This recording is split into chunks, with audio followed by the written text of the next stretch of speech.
Hello, welcome to Deterministic Optimization. My name is Shabir Ahmed. I'm one of the co-instructors of this course. In this lesson, we're going to talk about sufficient conditions for the existence of optimal solutions of an optimization problems. So here are our learning objectives. So we'd like to identify a set of sufficient conditions that guarantee that an optimization problem is going to have optimal solutions. Let's get started.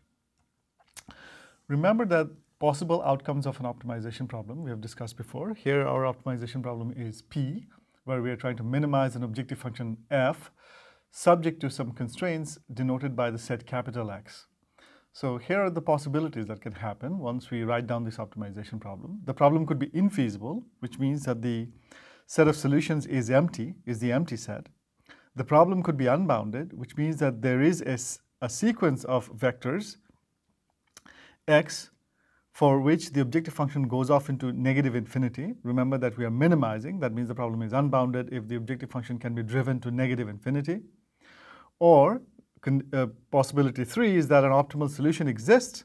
That means that there exists some vector x star in our feasible set or a feasible solution such that the objective function value at x star is less than or equal to the objective function value at any other feasible solution. That is a definition of an optimal solution. Or another thing that can happen is none of the above. So just to remind you of this last case, none of the above, remember these examples that we saw earlier. So here is an optimization problem where we're trying to minimize x with the constraint that x lies in this interval where x is strictly greater than 1 and x is less than or equal to 3. So when we're trying to minimize x, there is no x where the minimum is achieved because x has to be strictly greater than 1, right? So no optimal solution exists.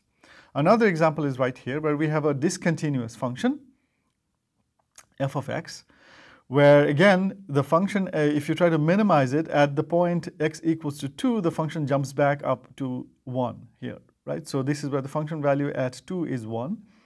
But as sufficiently close to 2, the function value goes close to 0. So again, this problem does not have a minimum or an optimal solution.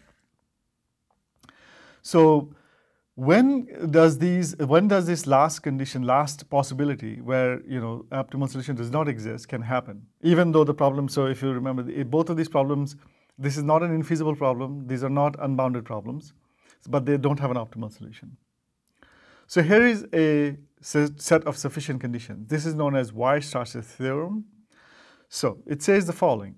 If our objective function is continuous and the feasible set, the set of feasible solutions is non-empty, closed, and bounded, then this optimization problem has an optimal solution. That is, there exists some vector x star such that the objective function value at x star is less than or equal to the objective function value at any other feasible solution.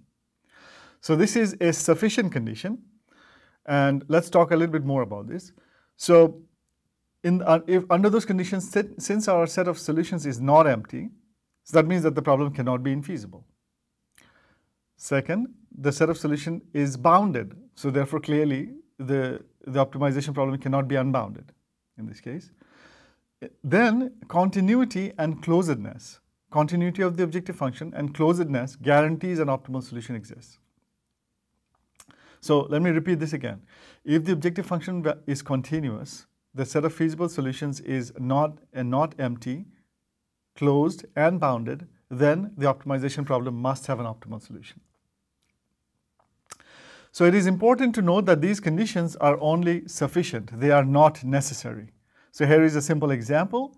Here, our feasible region is this half line or half interval but it's open on this side, right? So this is not a closed set, neither this is a bounded set. And we have an objective function drawn by this red curve, which is discontinuous, but it is at 0, it achieves the value here, and then a little bit on the right of 0, it jumps off, right? So the discontinuity is right here. Now this optimization problem clearly has an optimal solution at 0.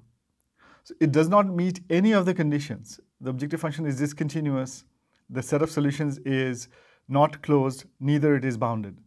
Nonetheless, it has an optimal solution. This example shows you that the conditions that what we just talked about are sufficient, but they are not necessary. So let's summarize. So again, if the objective function of an optimization problem is continuous and the feasible region is non-empty, closed, and bounded, then the problem must have an optimal solution. So therefore, when we are trying to model, when we are building optimization model, we should use continuous objective functions and closed sets. So at least we have hope of getting an optimal solution in that case. All right, so we'll see you in the next lesson.